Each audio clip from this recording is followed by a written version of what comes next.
എല്ലാവർക്കും സ്വാഗതം. ഇന്നത്തെ നമ്മുടെ ഗസ്റ്റ് ചക്രം എന്ന സിനിമയിലെ മീര ജാസ്മിന് വേണ്ടി വോയിസ് നൽകിയ പ്ലേബാക്ക് സിംഗർ ശുഭരഞ്ജിനിയാണ്. നമുക്ക് ശുഭരഞ്ജിനിയെ സ്വാഗതം ചെയ്യാം. നമസ്കാരം ശുഭരഞ്ജിനി. എനിക്ക് തോന്നുന്നു ഈ ശുഭരഞ്ജിനി എന്നുള്ളത് ഇൻഡസ്ട്രിയിൽ ഉള്ളിലുള്ള ആൾക്കാർക്കാണ് അറിയപ്പെടുന്ന പേരാണ്.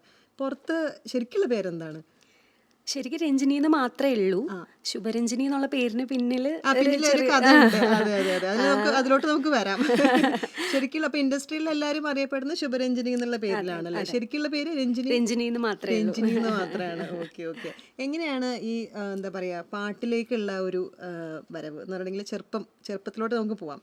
ചെറുപ്പം മുതൽ പാട്ട് പഠിച്ചിട്ടുണ്ടോ അതോ വീട്ടിൽ ആരെങ്കിലും പാട്ട് പാടുന്നവരുണ്ടോ? അതായത് പറയത്തക്ക ഒരു പാട്ടിന്റെ ഒരു പാരമ്പര്യമൊന്നും എന്റെ വീട്ടില് അങ്ങനെ പറയാനില്ല. എല്ലാവർക്കും പാട്ട് ഇഷ്ടമാണ്. അമ്മയുടെ സൈഡിലാണെങ്കിലും അച്ഛന്റെ വീട്ടിലാണെങ്കിലും എല്ലാവരും പാടും.